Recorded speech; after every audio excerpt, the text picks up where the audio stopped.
हरियाणा की हर अपडेट के लिए बेल आइकन दबाएं और सब्सक्राइब करें STV हरियाणा न्यूज। नमस्कार, आप देख रहे हैं हरियाणा न्यूज और मैं हूं आपके साथ शुभेंदु सिंह। रुक कर लेते हैं फटाफट खबरों का। प्रदेश में कोरोना के मामलों में लगातार बढ़ोतरी हो रही है। वहीं स्कूलों में बच्चों और शिक्षकों के कोरोना पॉजिटिव मिलने के बाद स्कूलों को 30 नवंबर तक बंद किया गया।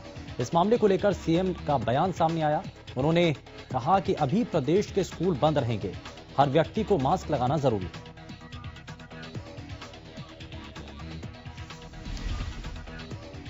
उन्होंने कहा कि मास्क पहनने के लिए जागरूकता जरूरी है, लेकिन मास्क नहीं पहनने पर 500 रुपए का जुर्माना रहेगा। दिल्ली की तरह मास्क का जुर्माना बढ़ाया नहीं जाएगा, क्योंकि जुर्माना बढ़ाने से जागरूकता नहीं आती। वहीं उन्होंने जानकारी देते हुए बताया कि स्कूल खुलने के बाद बच्चों का घर पर ही टेस्ट होगा। नेगेटिव आने पर ही बच्चों को स्कूल में बुलाया जाएगा। आज अंबाला में गृह मंत्री अनिल विज ने 12 करोड़ रुपए की लागत से बनने वाली दमकल विभाग की नई बिल्डिंग के निर्माण कार्य का शुभारंभ किया। इस अवसर पर मीडिया से बात करते हुए उन्होंने कोरोना पर भी बयान दिया। अनिल विज ने कोरोना से बचाव के 2 ही रास्ते होने की बात कही। अंबाला में मीडिया से बात करते हुए अनिल विज ने कड़े शब्दों में कहा कि फिलहाल लॉकडाउन या फिर सख्ती ही ऐसे रास्ते हैं जिनसे कोरोना पर लगाम कसी जा सकती है, लेकिन सरकार अभी लॉकडाउन जैसा कोई फैसला नहीं ले रही है। वहीं विज हरियाणा में बिना मास्क का चालान 2000 करने के भी पक्ष में नहीं है। उन्होंने कहा कि 500 रुपए का चालान ही काफी है। हरियाणा के डिप्टी स्पीकर रणबीर गंगवा ने उकलाना में 29 नवंबर को हिसार में होने वाले मुख्यमंत्री के अभिनंदन समारोह का निमंत्रण दिया। उकलाना के किसान रेस्ट हाउस में लोगों को संबोधित करते हुए रणबीर गंगवा ने कहा कि हाल ही में विधानसभा में ओबीसी को 8% और महिलाओं को पंचायतों में 50% आरक्षण देने का ऐतिहासिक फैसला लिया गया, जिसको लेकर 29 नवंबर को हिसार में मुख्यमंत्री का राज्य स्तरीय अभिनंदन समारोह किया जाएगा।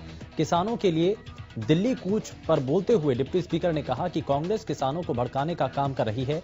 उकलाना नई अनाज मंडी में 2.5 करोड़ और 20 करोड़ के 4 लाइन में हुई अनियमितताओं पर डिप्टी स्पीकर ने कहा कि ये मामला उनके संज्ञान में नहीं है, लेकिन अब उन्हें जानकारी मिली तो जांच करवाई जाएगी। इस दौरान बड़ौदा उपचुनाव पर डिप्टी स्पीकर ने कहा कि बड़ौदा में बीजेपी का वोट प्रतिशत बढ़ा है और किसानों ने 3 अध्यादेश को स्वीकार किया, तभी उनकी पार्टी को वहां पर 50,000 वोट मिले हैं। कृषि मंत्री जेपी दलाल ने गांव खनाना में प्रगतिशील किसान सुरेंद्र सिंह और कृष्ण कुमार के खेत में संरक्षित खेती का निरीक्षण किया। इस दौरान उन्होंने कहा कि किसानों को परंपरागत खेती के बजाय बागवानी, पशुपालन और मछली पालन के व्यवसाय को अपनाना होगा, जिससे उनकी आय में वृद्धि हो। उन्होंने कहा कि आने वाले सीजन से सब्जियों और बागवानी की फसलों का बीमा शुरू किया जाएगा, ताकि किसान जोखिम से मुक्त हो सके। किसी भी कीमत पर किसानों का अहित नहीं होने देंगे। वहीं शिविर में पहुंचे किसान संदीप ने बताया कि वो यहां पॉली ऑनेट हाउस के जरिए से खीरा, बैगन, गोभी और टमाटर की खेती को देखने पहुंचे। इससे उनको कम लागत और कम भूमि से लाखों की आमदनी हो रही है। विश्व मत्स्य के मौके पर सोहना के एक निजी होटल में मत्स्य पालन का व्यवसाय करने वाले किसानों का राज्य स्तरीय कार्यक्रम का आयोजन किया गया।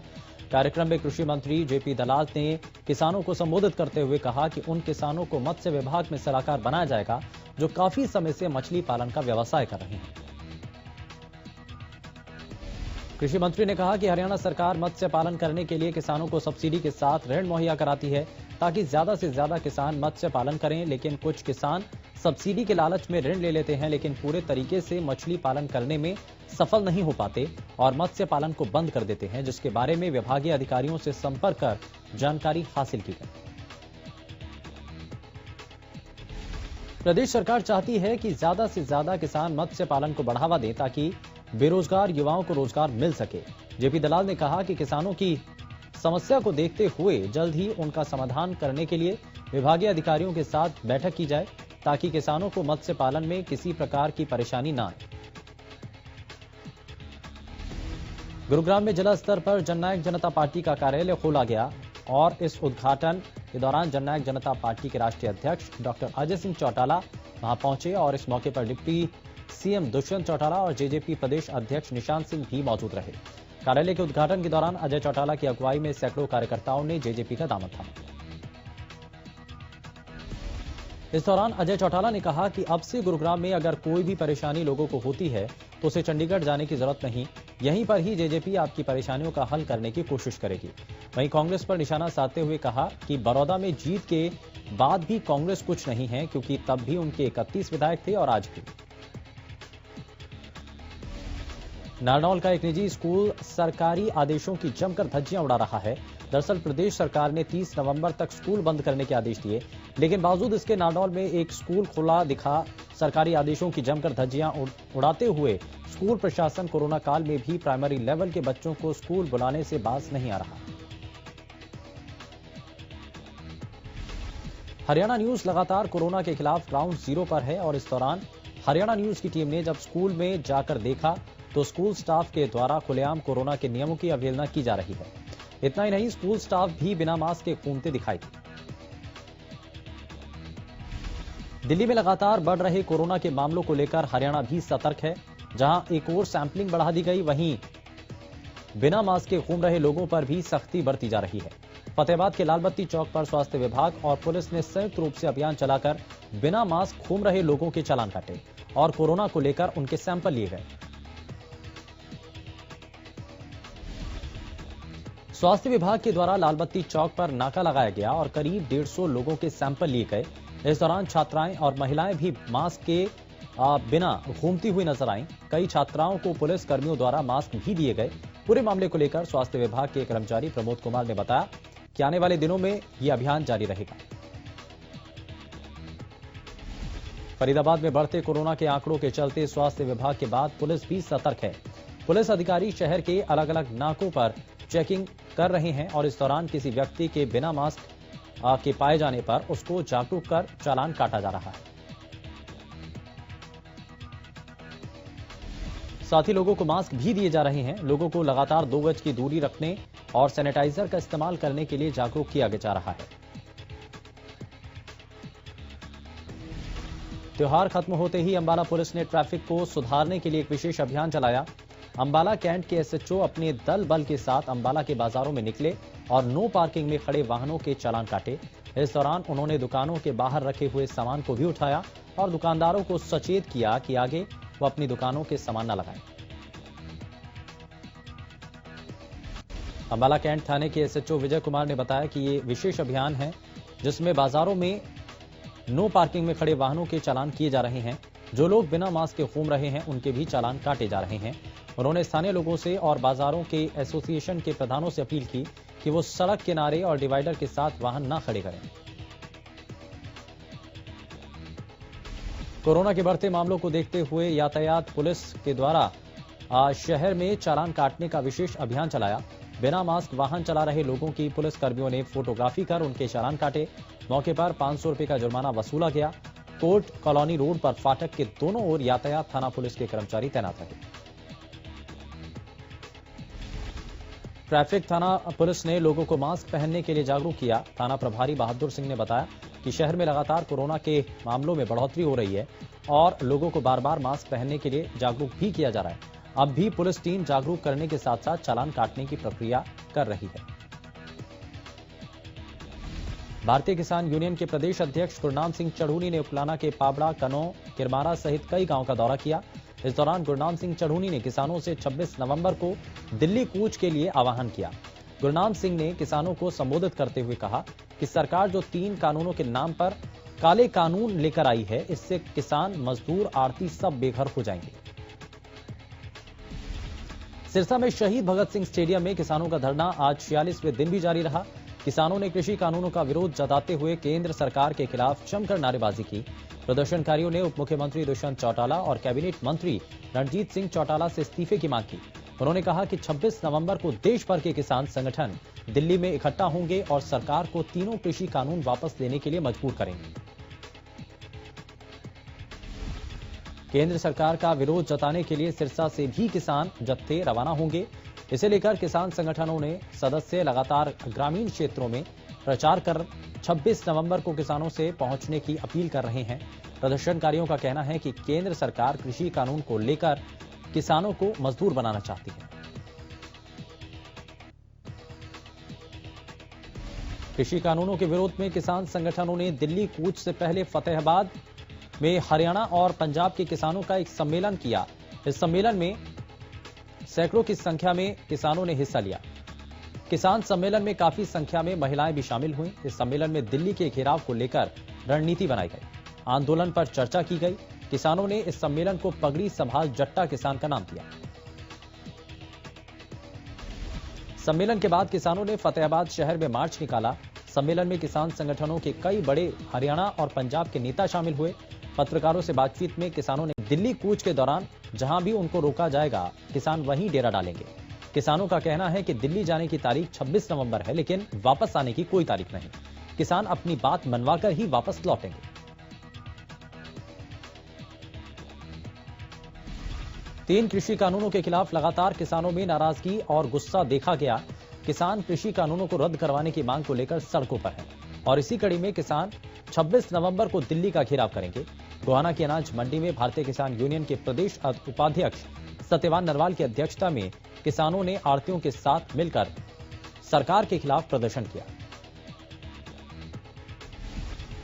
उन्होंने कहा कि हरियाणा में 5 जगहों पर दिल्ली का घेराव होगा। इनमें पहला स्थान सोनीपत में कुंडली बॉर्डर, दूसरा स्थान बहादुरगढ़ में नया गांव होगा और तीसरा दिल्ली जयपुर हाईवे, चौथा दिल्ली मथुरा आगरा के अलावा दिल्ली बरेली रोड पर किसान इकट्ठा होंगे और दिल्ली की तरफ कूच करेंगे।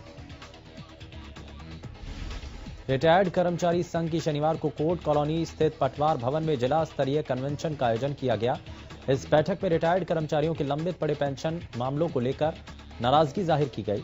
संघ सदस्यों ने फैसला लिया कि सभी विभागों में लंबित पेंशन केसों को अधिकारी से मुलाकात कर भिजवाने का काम करेंगे।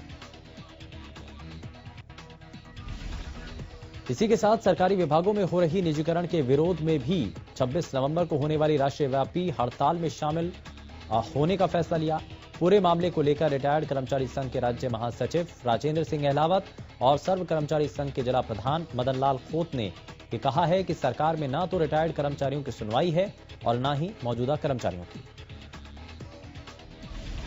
सिरसा में रबी फसलों की बिजाई के लिए कृषि विभाग ने लक्ष्य तय कर लिए और इस सीजन में 2,98,000 हेक्टेयर भूमि पर गेहूं की बिजाई होगी, जबकि 62,000 हेक्टेयर में सरसों की बिजाई की जाएगी। अब तक 1 लाख हेक्टेयर भूमि पर गेहूं की बिजाई की जा चुकी है।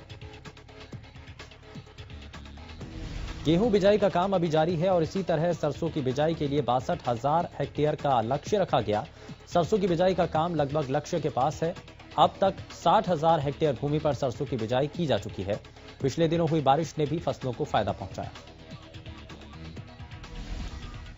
सोहना में बाजरे की फसल की बंपर पैदावार हुई। बाजरे की अच्छी पैदावार होने के बाद किसान और मार्केट कमेटी दोनों गदगद है।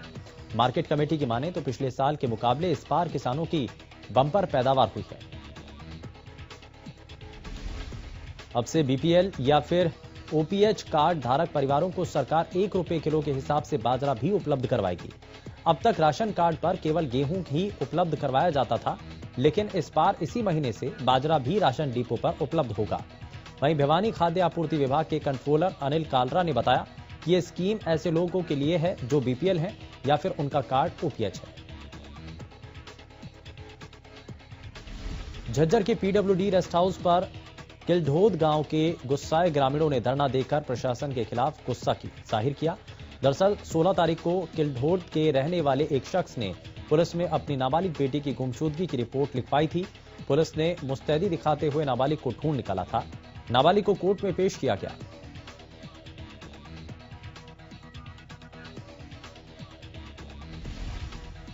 जहां कोर्ट में पुलिस को आदेश दिए कि नाबालिग को सीडब्ल्यूसी के आगे पेश किया जाए। पुलिस जब नाबालिग को लेकर सीडब्ल्यूसी के दफ्तर पहुंची तो दफ्तर में कोई अधिकारी मौजूद नहीं था, जिसके बाद गुस्साए परिजनों ने पीडब्ल्यूडी रेस्ट हाउस के बाहर धरना शुरू कर दिया। परिवार की मांग है कि उन्हें उनकी बेटी सौंप दी जाए, लेकिन नाबालिग सोमवार को पुलिस की निगरानी में ही रहेगी।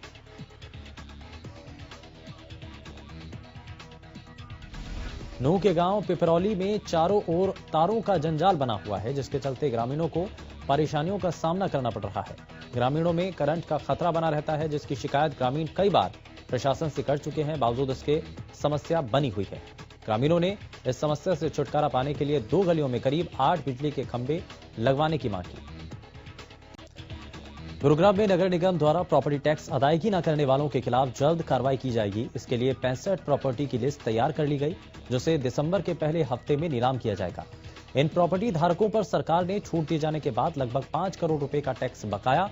वहीं बार बार नोटिस के बाद सीलिंग करने के बावजूद भी इन प्रॉपर्टी धारकों ने अपना प्रॉपर्टी टैक्स जमा नहीं किया। इसके चलते नगर निगम अब इन प्रॉपर्टीज को ऑक्शन करने जा रहा है। पिछले साल के मुताबिक इस साल के 8 महीने में ही निगम ने प्रॉपर्टी टैक्स से 176 करोड़ रुपए वसूले, जबकि पिछले साल 168 करोड़ रुपए वसूले गए। हालांकि सरकार ने भी कोरोना के चलते प्रॉपर्टी टैक्स में दी गई छूट की 31 दिसंबर तक तारीख बढ़ा दी है। कैथल एसपी शशांक सावंत ने भ्रष्टाचार के मामले में दोषी पाए जाने पर एएसआई रमेश चंद को नौकरी से बर्खास्त कर दिया। एएसआई पर पैसे की मांग करते हुए भ्रष्टाचार में शामिल होने के आरोप सही पाए गए। थाना चीका में तैनात एएसआई रमेश कुमार पर एक अभियोग को रद्द करने के लिए पैसे की मांग करते हुए भ्रष्टाचार में शामिल पाया गया।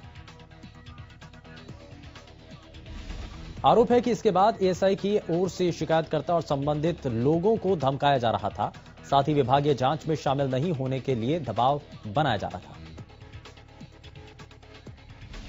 पलवल में वाहनों की खरीद के लिए लोन देने वाली कंपनी में करीब 70 लाख रुपए की धोखाधड़ी के आरोप में पुलिस ने 2 लोगों को गिरफ्तार किया, जबकि 3 आरोपी फिलहाल फरार हैं, जिनकी गिरफ्तारी की कोशिश की जा रही है। पुलिस ने आरोपियों से 40,000 रुपए की नकदी बरामद कर ली। पलवल की इकोनॉमिक सेल प्रभारी सत्यनारायण ने बताया कि बीते साल चोलमंडलम कंपनी की तरफ से पुलिस को एक शिकायत दी गई।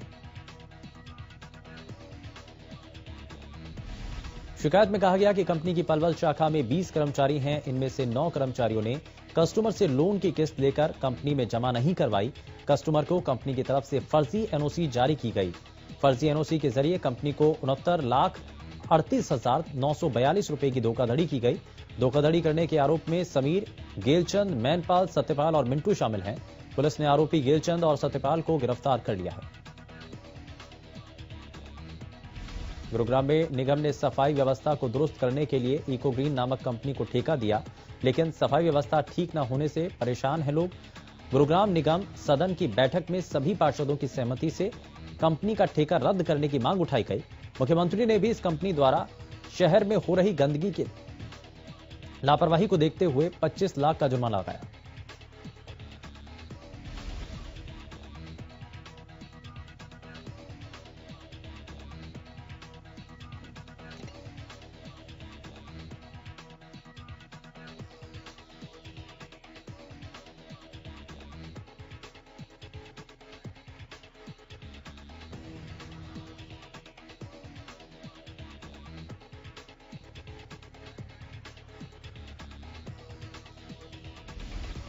लेकिन उसके बावजूद भी इको ग्रीन कंपनी ने शहर की सफाई व्यवस्था पर ध्यान नहीं दिया।